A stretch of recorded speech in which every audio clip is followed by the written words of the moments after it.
복된 소리를 복음이라고 그러죠. 그래서 우리나라 말로는 그 이제 복음으로 이제 통일되어 있다시피 하는데, 영어로 하면 굿뉴스고, 원어, 그러니까 이 헬라어 원어는 유앙겔리온이라고 합니다. 유앙겔리온은 승리했을 때 소식 전하는 거 있잖아요. 그 승리의 소식들, 혹은 기쁜 소식인데, 주로 이제 전쟁 중이나 뭐 이런 때 승리의 소식을 전하는 그 기쁜 소식을, 승리의 소식을 유앙겔리온이라고 이야기를 합니다.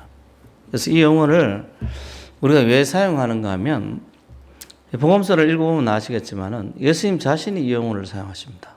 복음이라는 용어를 자기가 사용해요. 자기가. 물론 예수님 이전에 이 복음이라는 용어가 나오긴 하는데, 그 뭐냐면 예수님 탄생 때 천사가 와가지고 양치는 사람들에게 무서워하지 말아라. 내가 온 백성에게 미칠 큰 기쁨의 좋은 소식을 너에게 전하라. 그래서 예수님 탄생이 복음, 기쁜 소식이라고 이야기를 하죠. 그래서 이 복음이라는 이야기들이 그때 처음 나오기 시작하는데, 예수님의 말씀 속에서도 자기가 자기 일들에 대한 것, 자신의 삶에 대한 것, 이게 복음이라고 표현을 하십니다. 그래서 저희들도 이 복음이라는 이야기를 사용하죠. 그래서 이 말은 뭐냐면 예수님의 탄생, 태어난 것 자체가 복음이에요. 그래서 이 은혜를 받게 되면 이 크리스마스, 그 날 자체보다도 예수님이 태어나신 그 자체를 굉장히 감격해 합니다. 감격해요. 그래서 우리 미국 대통령이었던 트럼프가 공약 중에 하나 그거였죠. 크리스마스를 사람들에게 돌려주겠습니다. 우리 지난 대선, 이번 대선 말고 지난 대선 때 공약 중에 하나가 크리스마스를 미국인들에게 돌려주겠습니다. 왜냐하면 오바마 전 대통령이 크리스마스를 없애버렸어요.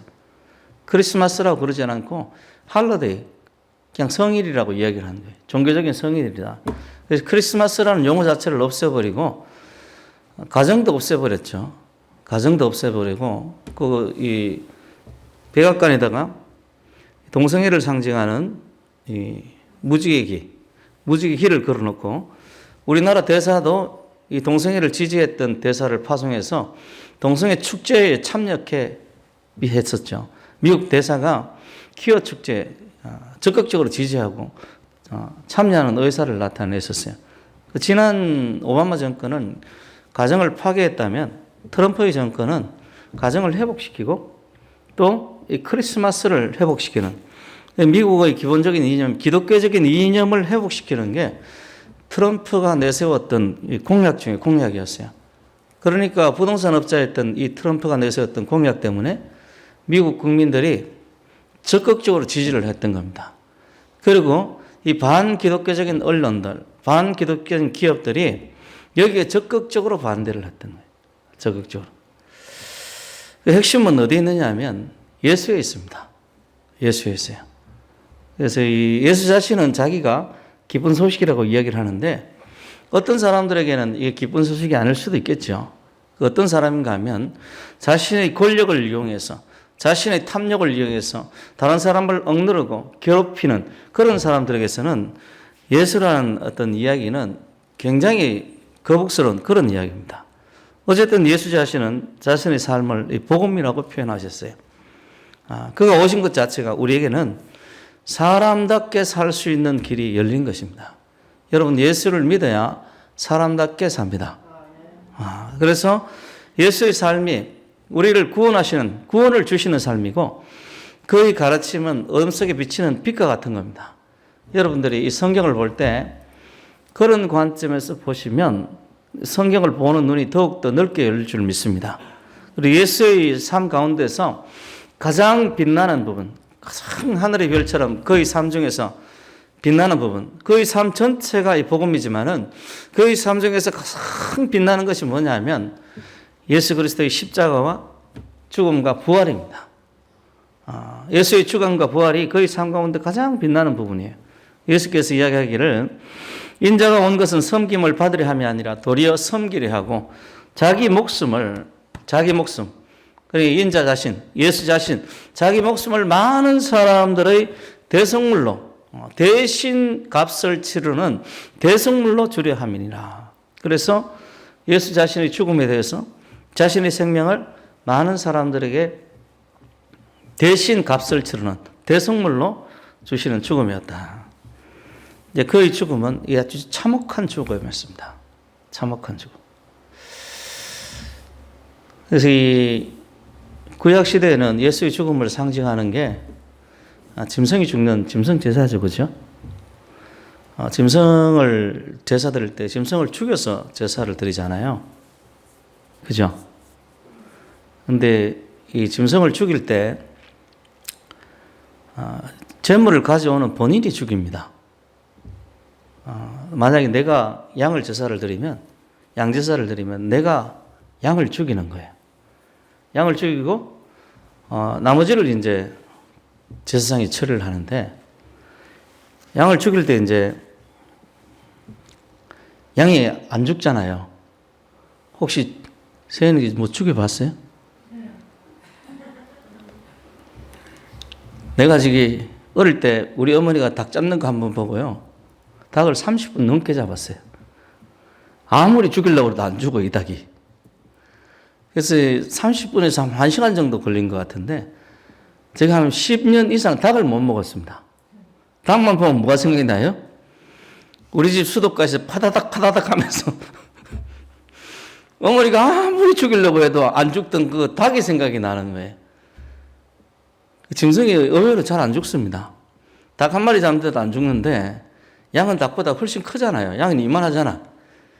이만한데 양을 어떻게 죽이겠어요? 전문가도 아니고. 그래서 이 양을 죽이는 방법이 3가지가 있다고 합니다. 머리, 이 막박을 뭐 세게 때리거나, 망치 같은 걸로 때리거나, 아니면은 뭐 칼로 찌르거나, 또 하나는 이게 목에 있는 동맥을 끊어버리거나, 또 하나는 심장을 칼로 찌르는 거라고요. 그 3가지 방법 중에 제일 좋은 게 이 동맥 자르는 거라고 합니다. 머리는 때리려고 그러면 양이 피한대요. 피하니까 엉뚱한 데 맞는 거예요. 그러니까 이 머리를 때려서 죽이려면 진짜 머리가 박살이 나든지, 아니면 머리가 막 칼로 찔림을 받든지 막 온 데다 쑤셔놓고, 그래야 머리가 진짜 보이지 않을 정도로 찔러든지 치든지 해야 양이 겨우겨우 죽는답니다. 또 심장을 찔러서 죽는 것은 굉장히 힘들대요. 심장을 정확히 찌를 수가 없고 찔러도 잘 안 죽는답니다. 심장을 찔렀을 때 금방 적사하는 부분들은 한 요 정도 부분밖에 안 된대요. 그걸 정확하게 찌를 수가 없죠. 그래서 제일 쉬운 방법이 동맥을 자르는 건데, 이 동맥을 잘라도 죽는데 한 15분, 20분 걸린다고 합니다. 누가 죽인다고요? 내가 죽이는 거예요, 내가. 그 양의 죽음이, 그 참혹한 죽음이 예수의 참혹한 죽음을 상징하는 거죠. 그러니까 예수님께서 더 참혹하게 죽으신 거예요. 그 죽음의 혜택을 우리가 받았습니다. 예수의 대속의 죽음의 혜택을 우리가 받았어요. 그래서 예수의 죽음 이야기를 하면 우리에게는 복음이죠. 우리에게는 축복이고, 예수가 죽어서 우리가 살았으니까, 예수가 죽어서 우리가 구원받았으니까, 예수가 고통을 받아서 우리가 치유받았으니까, 여러분 삶 가운데 기도가 응답이 있다면 예수의 죽음 때문입니다. 그러니까 예수의 죽음이 우리에게는 축복이에요. 그의 부활 또한 성경에서 이야기하기를 우리에게 생명을 주시는 부활이라고 이야기합니다. 그래서 잠자는 자들, 죽은 자 가운데서 다시 살아나서 잠자는 자들의 첫 열매가 되셨다. 예수의 삶을 통해서 우리가 사는 거예요. 우리가 사는 거예요. 예수의 죽음과 부활은 그래서 우리 죄의 문제가 해결된 거고, 우리 구원의 문제가 해결된 것이고, 우리 영원한 삶의 문제가 해결된 겁니다. 그래서 예수 믿으면 두렵지 않는 거예요. 예수 믿으면. 인간의 가장 근원적이고 본질적인 문제가 예수의 죽음과 부활을 통해서 완전히 해결된 겁니다. 예수를 믿으면 구원받습니다. 우리도 역시 예수 믿죠? 구원받았습니다. 그래서 복음인 거예요. 기쁜 소식인 거예요. 나는 구원받았다. 어릴 때 찬송 복음성가 중에 나 구원받았네, 너 구원받았네, 우리 구원 받았네. 이런 찬송이 있죠. 말 그대로 우리는 예수의 죽음과 부활을 통해서 구원을 받았어요. 그래서 이 복음의 능력이라고 그러면 모든 믿는 자에게 구원을 주시고 구원을 가져다 주고 구원이 있음을 가르쳐 주는 거예요. 예수를 믿으면 구원받습니다. 그가 우리를 위해 죽었고 3일 만에 부활하였음을 믿는 자들에게는 구원이 있습니다. 그래서 이 놀라운 메시지를 듣는 모든 사람들에게 축복이에요. 이 간단한 우리 모두가 다 아는 메시지 아닙니까? 예수님께서 우리를 죄를 위해 죽어서 이를 믿는 자마다 구원받았다는 것. 그런데 의외로 이 사실을 아는 기독교인들은 많지 않습니다. 그리고 이 사실을 아는 이 불신자들은 많지 않아요. 실제로 전도를 해보면요. 교회 다니라는 이야기를 사람들이 제일 많이 합니다. 전도를 하는 사람들이 제일 많이 하는 이야기가 교회에 나올래라는 이야기를 제일 많이 합니다. 그런데 의외로 예수님께서 우리의 허물과 죄를 위해서 십자가에 달려 죽은 이 기본적인 어떤 교리를 이야기를 잘 안 해줘요. 그래서 이 이야기를 불신자들이 의외로 많이 모릅니다. 전도는 우리 국민들이 굉장히, 우리 기독교인들이 굉장히 많이 하는데 의외로 이 기본적인 어떤 교리, 예수 믿으면 구원받는다는, 왜 믿으면 구원받느냐? 예수님께서 우리의 죄 문제를 해결하셨기 때문에, 예수님께는 우리 대신에 고통을 당했기 때문에 구원받는다. 이 교리에 대해서 잘 이야기를 안 해줘요. 그래서 사람들이 이걸 의외로 잘 모릅니다. 잘 몰라요. 오히려 어떻게 보면 천주교 신자들처럼, 로마교 신자들처럼 예수가 우리를 징계하시는 분, 자기를 안 믿으면 지옥 보내는 분, 이렇게 사람들이 많이 알고 있어요. 여러분도 듣고 나서 좀 의외죠, 그렇죠? 그래서 이 천주교 신자들 1000년 동안, 중세 1000년 동안 예수님에 대해서 그림을 그린 거 보면요. 예수님은 굉장히 엄격하고 자비가 없는 분으로 나타납니다. 그래서 예수님 앞에 기도를 안 해요. 누구한테 기도를 하는가 하면 마리아에게. 여자들이 그래도 집에서도 엄마들이 내 이야기를 들어주니까 그 마리아에게 기도하기 위해서 마리아 그림을 그렇게 많이 그려놓은 거예요. 예수님에 대해서 잘못된 메시지가 잘못된 교리를 낳고 구원을 없어지게 만든 거예요. 아닙니다. 예수님이 우리를 사랑하십니다. 우리를 사랑하셔서 우리 대신에 십자가에 달려 죽으신 거예요. 십자가에 달려 죽으실 정도로 우리를 사랑합니다. 그래서 이 메시지가 아주 놀라운 메시지고 축복의 메시지인데 여러분들이 이 메시지를 듣고 또 전하는 그런 성도 되시길 바랍니다. 그래서 이 복음을 믿는 자들, 이 메시지를 듣고 이 복음을 믿는 자들은 그래서 이 복음을 누구든지 전달해 주기를 원해요. 전도는 누가 시켜서 그런 게 아니라 굉장히 자연스러운 겁니다. 세상 것과는 전혀 다르죠. 세상의 많은 것들은 다른 사람과 나누기 힘들어요. 나누기 힘들어요. 요즘 정치인들도 역시 그런 관점에서 하는 것 같아요. 내 편이 아니면 다 죽어야 돼. 내 편이 아니면 다 죽여버릴 거야. 이게 지금 현 정권을 잡은 사람들이 하는 짓인 것 같아요. 이번에 박병규 씨가 우리 이름 뭐죠? 신현수, 김현수? 예? 신현수 씨에게 그런 이야기를 했다고 하죠. 아니, 우리 편도 아닌데 왜 그러냐는 식으로. 인사를 우리 편으로 해야지. 무슨 소리냐고. 그렇게 했다고 해서 이 신현수가 굉장히 충격을 받았답니다. 충격을 받았대요. 그래서 이 문재인 씨를 지지했던 41% 아니면 다 죽어도 괜찮다라는 의식을 이 사람들이 가진 것 같아요. 그래서 이 세상이 망하는 겁니다. 이 세상이 하나님께서 이 사람을 창조하시고 6천년 동안 지내오면서 사람들이 대개 다 그렇게 생각을 해요. 나 아니면 다 죽어도 괜찮아. 세상의 많은 것들을 함께 나눌 수는 없어. 경쟁하고 이겨야 돼. 나 자신의 이익을 위해 살아야 돼. 그래서 이익과 부딪히면 그 사람은 사라져야 돼. 이것이 세상 사람들이 생각하는 바인 것 같아요. 우리 저기 고3은 그렇게 생각하면 안 돼. 함께 잘 돼야 돼. 알았지? 저 사람이 내 친구가 떨어져야 내가 합격해. 이런 식으로 생각하면 안 돼. 기독교인은 전혀 생각이 다릅니다. 그리고 그 다른 근거가 어디 있냐면 복음입니다. 복음. 복음은 그렇지 않죠. 복음은 자기를 내어주는 예수 그리스도의 삶이 있어요. 자신이 내어주는, 자신의 생명을 내어줘서 다른 사람을 구원하는 게 이 복음의 정신입니다. 그래서 이 복음을 다른 사람에게 전한다 할지라도 나는 손해가 있어요, 없어요? 돈 주는 것도 아니잖아요. 옷을 주는 것도 아니잖아요. 이 복음을 전한다고 해도 나는 손해가 없어요. 더 재미있는 것은 한번 전해보시면 아는데, 전해보면 다 압니다. 전해보면요, 재미있는 게 뭐냐 하면 나한테 굉장히 유익이 되고 이익이 된다는 거예요. 각자가 이 사람마다 성격이 다 있어서 성격마다 다 틀리는데 저는 다른 사람한테 말 거는 걸 굉장히 쑥스러워하는 성격이었어요. 그래서 전도하는 게 죽기보다도 싫은 거예요. 처음에. 그런데 예수님 은혜 받고 나니까 전도는 해야 되겠어요. 하나님 명령이라. 전도는 해야 되겠는데 이게 죽기보다 싫어요. 전도하는 게. 특히 또 같이 전도하는 거 그 학교 앞에서 율동하고 춤추자고 나한테 이야기를 하는데 내가 다른 사람한테 춤을 춰봤나? 더구나 나는 그 나이 때 얼마나 다른 사람의 시선이 민감한 나이입니까? 더구나 나는 학교에서 제일 고참인 나이도 많은 새칭 예비역인데 복학생. 캠퍼스에서 가장 무게를 잡는 사람들. 그런데 앞에 가가지고 손을 이러면서 막 춤추잖아요. 교회 내에서는 해도 내 밖에서는 못하겠다. 죽어도 못하겠다 나는.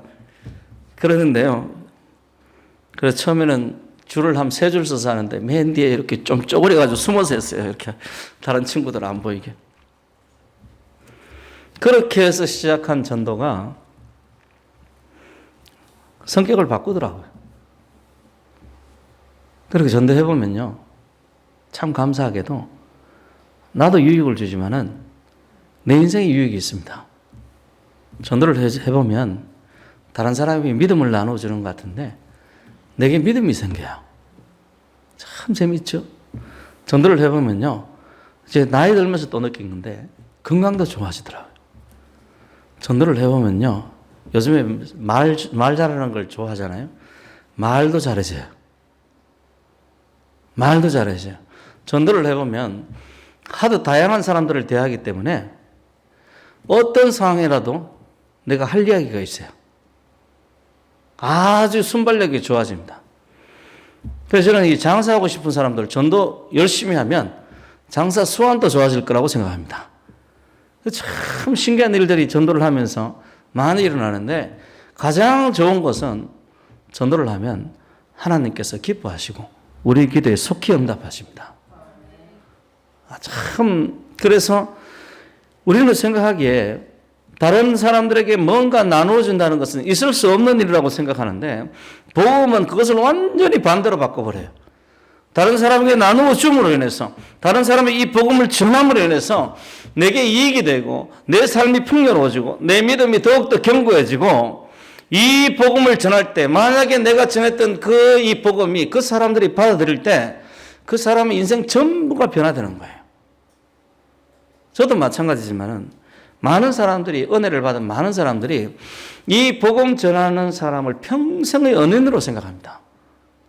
저도 지금 가끔 생각날 때마다 한 45년, 한 50년 가까이, 35년, 40년 전에 나에게 복음을 전해주었던 친구들에게 아직도 가끔 생각날 때마다 기도를 합니다. 평생의 은혜로 여기는 거예요. 돈도 안 들고. 얼마나 좋아요. 여러분들도 복음 전하시길 바랍니다.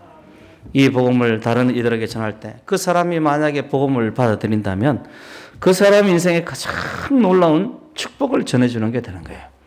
그것은 모든 사람들에게 적용이 되는 말입니다. 이 복음을 듣고 믿는 모든 사람들에게. 왜냐하면 복음을 믿는다는 것이 인간의 가장 근원적인 어떤 부분들을 변화시키는 것을 이야기를 해요. 이 복음을 믿는 자들에게 하나님의 구원이 임하였습니다. 이것은 역사적으로나 성경적으로나 개인의 경험적으로나 모든 것이 다 증명이 돼요. 또한 하나님께서는 이를 기뻐하십니다. 여러분 생각해 보세요. 하나님을 엄격한 존재로 생각하는 그런 사람들이 간혹 있는데 하나님을 엄한 분으로 생각하는 사람들이 간혹 있는데 물론 그렇습니다. 그런 부분들이 없지 않아 있습니다. 그런데 생각해 보면 자기 아들을 내어주시기까지 사람들의 구원을 원하시는 분이, 자기 아들을 내어주시기까지 사람들의 구원을 원하시는 분이 사람들이 이 복음 듣고 구원받기를 원하시겠습니까? 그렇지 않겠습니까?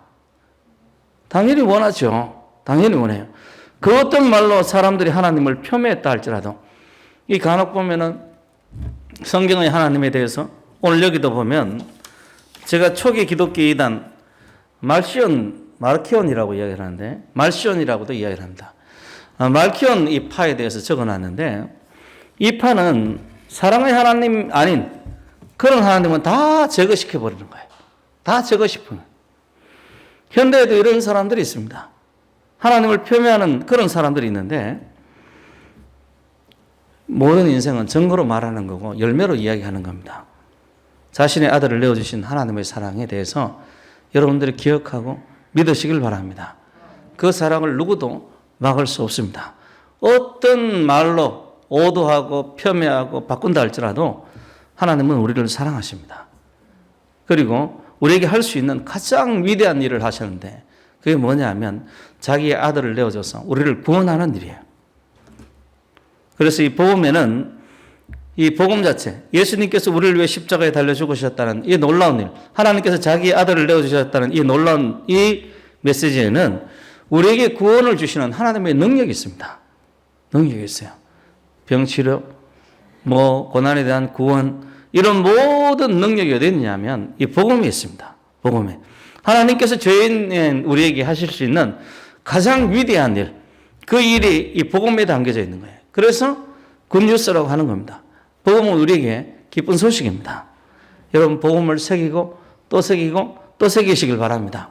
씹고 또 씹고 또 씹으시길 바랍니다. 이 놀라운 구원의 소식이 복음이 언제 막 능력을 나타내느냐, 이 복음이 언제 능력을 나타내느냐라고 이야기할 때 우리가 이 복음을 믿을 때입니다. 믿을 때. 어제도 이제 우리 신권사님 무슨 이야기 하길래 제가 믿음이 중요하다. 믿음이 중요하다. 이야기를 했는데 믿을 때 이 복음이 활성화돼요. 우리 저기 젊은 사람들은 활성화라는 말이 익숙하지, 그죠? 컴퓨터에 뭘 이렇게 프로그램이 있을 때 프로그램이 작동을 안 할 때 뭘 단추를 누르면 프로그램이 어떻게 합니까? 활성화되죠. 활성화. 이 복음도 역시 마찬가지예요. 믿음이 없으면 복음은 아무것도 아닙니다. 그런데 이 복음이 언제 활성화되느냐 하면 내가 이 복음을 믿을 때, 복음을 우리가 믿을 때 우리에게 효력이 있게 되는 거예요. 믿음은 복음이 역사하는 통로입니다. 통로예요. 그래서 이 놀라운 복음의 능력을 경험할 수 있는 것은 우리 믿음 때문이에요. 많은 사람들이 제게 물어요. 왜 목사님은 기도 응답을 받으시고 나는 못 받습니까? 묻는데 핵심은 어디 있느냐 하면 믿는 데 있습니다. 믿는 데 있어요. 하나님께서 자신의 아들을 우리의 죄를 위해서 내어주셨다는 이 놀라운 사실을 믿는 믿음이 우리를 하여금 복음의 역사를 경험하게 합니다. 하나님께서 원하시는 대로 우리가 구원을 받는 역사는 이 놀라운 사건을 믿을 때 일어나요. 옛날에 어떤 여자분이 단독주택에 살았는데요. 우리 저기 단독주택에 살았는데 이 여자분이 교회를 잘 다니는 사람이고 입에 달고 다니는 말이 있어요. 그 뭐냐면 할렐루야 믿습니다. 이게 무슨 말만 하면 할렐루야 믿습니다. 할렐루야 아멘 이러는 거예요. 골치 아프죠. 무슨 말만 하면 뭐예요? 할렐루야 아멘 이러는 거예요. 그래서 남편이 교회를 안 다니는 남편인데 그 여자분 보고 그래. 당신 하나님은 좀 시끄러운 하나님인가 봐. 기도 잘 안 들리는가 보지. 맨날 할렐루야 아멘이야. 하루는 밤에 자는데 무슨 소리가 들려요. 여자가 보니까 도둑놈이 들어왔어요. 그래서 자기 남편을 깨웠어요. 남편을 깨웠더니 남편이 겁을 먹어가지고 도둑이라고 이러면서 어디 숨어야 된다고. 꼼짝하지 말고 가만히 있어. 사람이 중요하지 훔쳐가면 뭐가 이러는. 또 여자들은 현실적이잖아요. 그렇죠? 여자들은 뭐 훔쳐가면 안 되니까. 그래서 이 남편이 보니까 믿을 수가 없는 거예요. 그 여자가 갑자기 나서가지고 할렐루야! 아멘! 도둑놈들이 몇 놈이 들어왔다가 사람이 자는 줄 알고 도둑질하고 있다가 큰 소리로 할렐루야! 아멘! 할렐루야! 믿습니다! 이러고 있으니까 놀래가지고 다 튀어버렸어요. 그러면서 이 여자가 간증하는데 역시 믿음의 역사가 하나님을 믿지 않으면 그런 이야기가 나오지 않겠죠. 이 구원이라는 것은 성경에서 이 구원이라는 것은 굉장히 포괄적입니다. 지금 방금 이야기했던 이 사건도 성경에서 구원이라고 이야기합니다. 질병이 낫는 것도 구원이고요. 궁극적인 가장 큰 구원은 뭐냐면 우리 영혼이 천국 가는 겁니다. 그리고 하나님께서 이 구원을 위해서 우리 인간의 공로나 어떤 놀라운 행위를 원하신 게 아니에요. 하나님께서 우리에게 선한 일을 하셨고 우리에게 사랑하신다는 그것을 우리가 인정하고 믿기만 하면 구원을 받는 역사가 일어나는 겁니다. 이 여자분도 그냥 할렐루야 아멘만 했을 뿐이에요. 그죠? 그런데 하나님께서 그 도둑놈의 마음을 바꾸신 거예요. 이 남편이 생각하기에 남편의 어떤 가지고 있는 생각들은 자기네들이 큰 소리를 치면 도둑이 와서 자기를 해칠 거라고 생각했는데 하나님은 반대로 역사하셨던 겁니다. 이것이 본문이 의미하는 바예요. 우리가 인정하고 믿기만 하면. 따라 볼까요? 우리가 인정하고 믿기만 하면 거기에 하나님의 능력이 역사하는 겁니다. 이 믿음을 통해서 우리가 하나님을 인정하게 되고 이 믿음을 통해서 하나님의 아들이 우리를 구원하시기 위해 우리 죄를 위해서 십자가에 달려 죽으신 이 사건을 인정하게 만듭니다. 그래서 오직 의인은 믿음으로 말미암아 삽니다. 믿음이 하나님을 높이고 하나님을 인정하게 되고 믿음이 그 사랑을 보게 만들어요. 보게 만들어요. 이것을 믿지 않으면 이 사랑이 보이지 않습니다. 여러분들이 믿으시길 바랍니다. 그래서 예수님께서 우리를 위해서 죽으신 그 사랑을 보시길 바랍니다. 이것을 보게 되면 어떤 사건이 있습니까? 예수님께서 밤새도록 고생하시다가 우리 패션 오브 크라이스트에 보면 참 잘 고정이 되어 있어요. 이 채찍에 대해서 나오는데 이게 갈고리가 있죠, 그렇죠? 그게 실제 썼던 채찍입니다. 그래서 이 채찍은 때리는 용도가 아니고 찍어가지고 당기는 거예요. 어디를 찍든지 어디 찍히는지 모르죠. 그것이 때리면 이게 채찍 끝이 여러 가지 있어가지고 어디 찍히는지 몰라요. 어깨 찍히면 어깨가 찢겨 나가는 거고 옆구리 찍히면 옆구리가 찢겨 나가는 겁니다.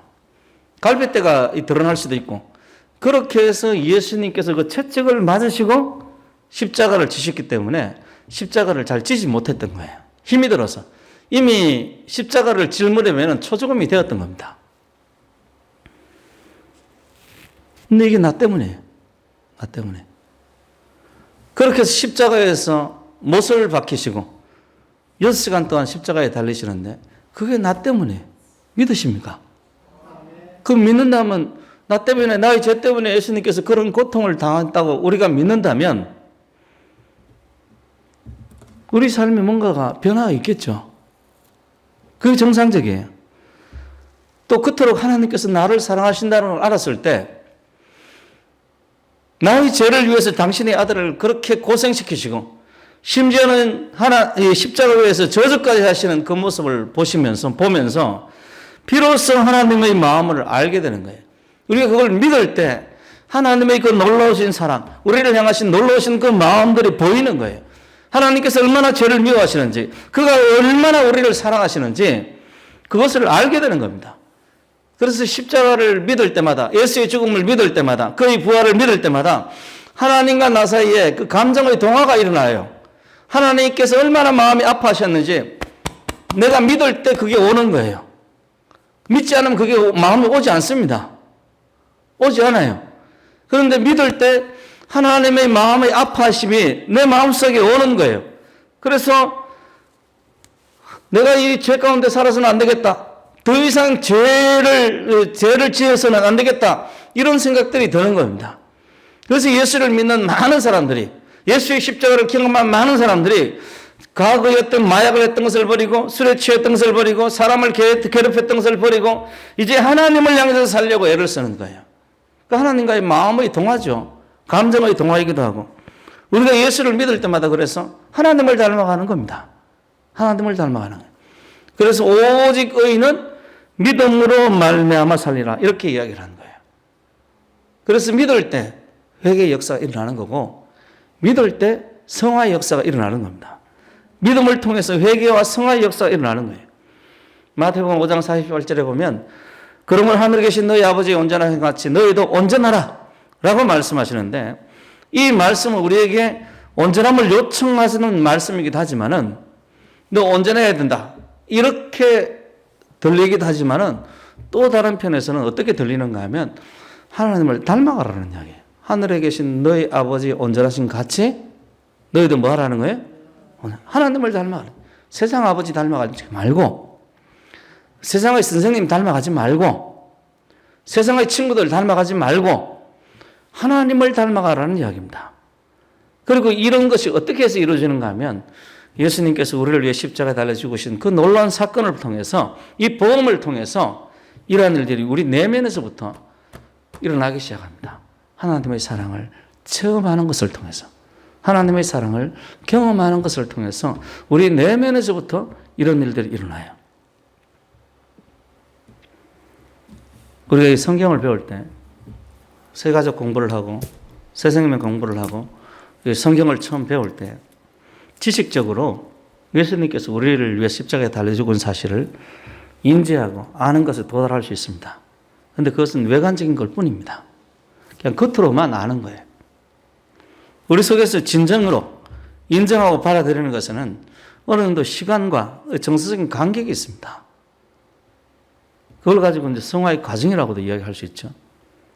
그래서 오늘은 뭐라고 나오는가 하면 믿음에서 믿음으로 이르게 하나니. 그래서 이 영문 성경을 보면 from faith to faith라고 나와요. from faith, faith에서부터 to faith, faith까지. 믿음에서부터 믿음까지. 이렇게 표현하고 있어요. 그게 맞는 거죠. 믿음의 시작에서 믿음에 이르게 하는. 그 믿음이 과정이 있다는 거예요. 믿음이 이런 어떤 컵처럼 정지되어 있는 어떤 사물이 아니고 믿음이 마치 생물처럼 자란다는 거예요. 자란다는 거예요.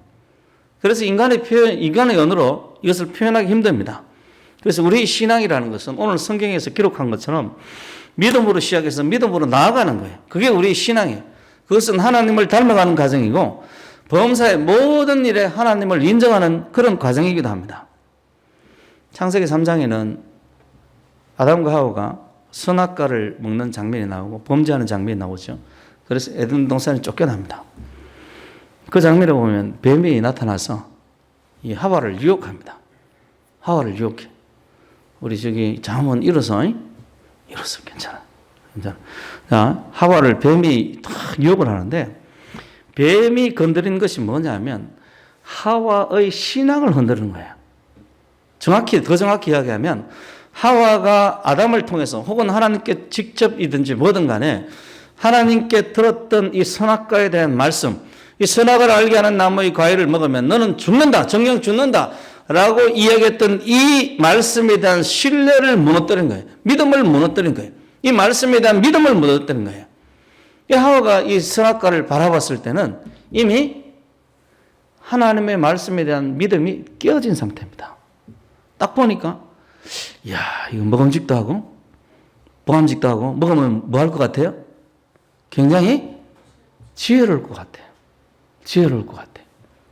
마음속에 근거 없는 신앙이 생겨난 겁니다. 근거 없는 신앙이 생겨난 거예요. 어떻게 생각하면 오늘날 모든 이단의 기초고 모든 이방의 기초가 거기서 생겨난 거예요.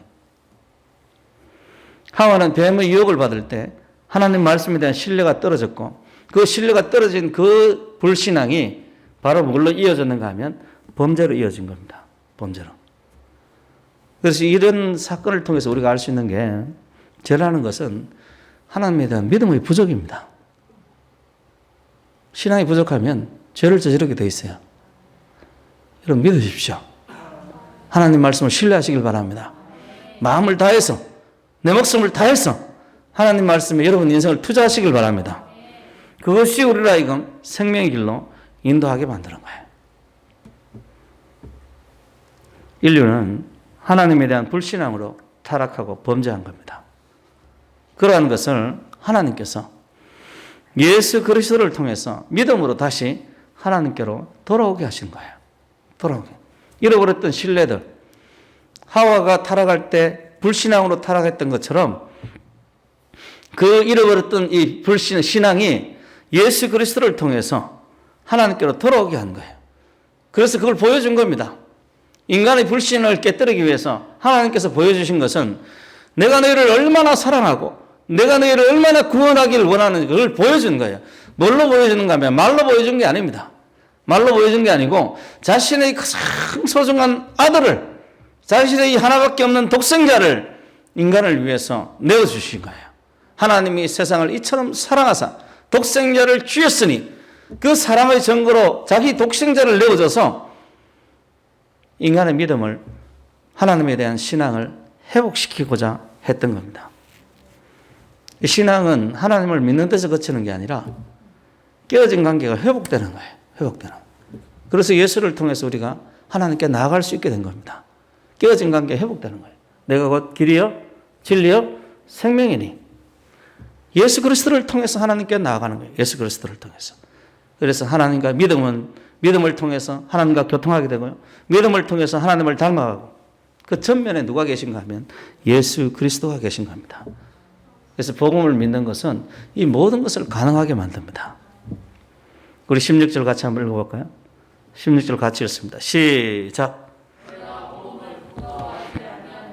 이 복음은 모든 믿는 자에게 구원을 주시는 하나님의 능력이 됩니다. 먼저는 유대인에게요. 그리고 헬라인에게로다. 아멘. 사람들이 복음을 무시하고요.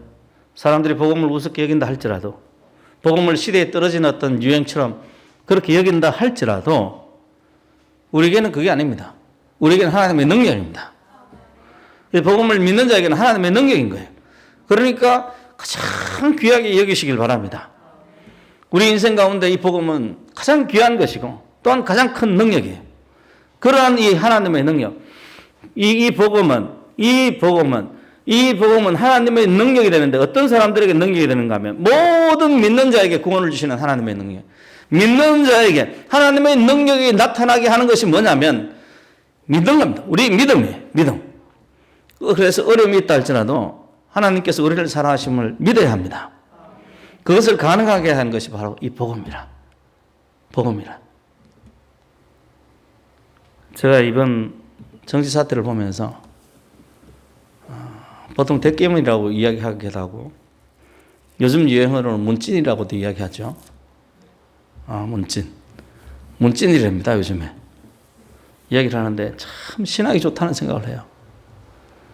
부동산 정책만 봐도 지금 25번을 실패를 했습니다. 긴 기간도 아니에요. 몇백 년 동안 그렇게 된 것도 아니고 3년, 4년 동안 25번이나 실패하고 많은 지지자들, 이 사람 문재인 씨를 지지하는 많은 사람들이 정권 초기나 중기에 집을 팔고 지금은 수억, 많게는 수십억씩 손해를 봤어요. 그런데도 대의를 위해서 참는 데입니다. 댓글을 읽어보면 대의를 위해서 참아야 되고 친일파가 다 물러가기까지 참아야 된다는 거예요. 그래서 아직도 1년 남았으니까 조금 더 참아보자 이러시더라고요. 그걸 보면서 제가 느낀 생각이 뭐냐면 한편으로는 불쌍하기도 하고 한편으로는 유래를 찾아보기 힘든 믿음이다. 이 신천지 교인들보다 훨씬 신앙이 좋구나. 우리는 하나님이 우리한테 거짓말도 안 했는데 하나님이 여러분에게 거짓말 한 적 없으시죠? 우리는 하나님이 우리를 거짓말도 안 하고 맨날 우리를 사랑하시고 매일 우리를 축복하시고 우리 기도에 응답하시는데 우리는 그만큼 하나님을 안 믿잖아요. 대의를 위해서 참다 그러지는 않으잖아요. 우리는. 그죠? 근데 25번이나 사기를 당했는데도 대의를 위해서 참아야 됩니다. 이렇게 이야기를 하는. 보면서 보통 믿음이 아니다 이거는. 내가 알기로는 수많은 이단들을 알고 있는데 뭐 백백교라든지 통일교, 뭐 문성명이 뭐 이런 어떤 종교들 뭐 하여튼 별의별 박태선이라든지 수많은 이단들이 있는데 모든 이단 중에 대작이다라는 생각이 들더라고요. 신천지 교인들도 25분 정도 사기당하면 내 생각에 거기 못 있습니다. 거기 뭐지? 통계적으로 사기당한 게 증거로 나타났는데 어떻게 거기 있겠어요? 그러면서 회개가 되는 거예요, 제가. 야, 하나님은 나를 사랑하시고 자기 아들까지 내어주시고 평생 나에 대해서 신실하시고 한 번도 나에 대해서 거짓말하지 아니하시고 한 번도 나를 버리지 않고 늘 항상 나와 함께 하시고 나를 지켜주시고 때로 내가 하나님을 잊어버리고 때로 하나님을 슬프시게 할더라도 그때도 하나님께서 나를 돌보시는데 야, 부끄럽다. 참 창피하구나. 이 사람들은 자기가 그렇게 재산의 손해를 보고 그렇게 사기를 몇 번씩 수십 번씩 당하고 이래도 여전히 신뢰를 보내는데 하나님은 나에게 그런 일을 단 한 번도 하지 않으셨는데 나를 축복하실 뿐인데 도대체 나는 왜 이러나. 하나님을 믿으시길 바랍니다. 하나님을 믿으세요. 하나님께서 우리를 어떻게 사랑하셨는지 이 복음을 보면서 믿으시길 바랍니다. 그러면 모든 사건이 무슨 성과가 되는가 하면 이 신앙으로 다가옵니다. 하나님께서 우리를 얼마나 사랑하셨는지 17절에는 이런 소리가 나오는데 복음에는 하나님의 의가 나타나서 하나님께서 우리를 어떤 선한 일을 했는지 이 복음이 나타나 있다는 거예요. 믿음으로 믿음에 이르게 하니 기록된 바 오직 의인은 믿음으로 말미암아 살리라. 우리가 복음을 통해서 예수님을 믿는 믿음으로 신앙을 시작했다면 그 마지막도 믿음이라는 거예요. 의인은 오직 뭘로 살아요? 믿음으로 살아요. 우리의 믿음이 더욱더 신실해지고 하나님께 나아가는 믿음이 되길 바랍니다. 그래서 오늘날 이 숱한 어떤 도전들이 있고 어려움이 있다 할지라도 하나님께서 여전히 여기서 우리를 사랑하십니다. 사랑하세요. 그래서 하나님 앞에 이 사랑을 드리는 그런 성도 되시길 바랍니다.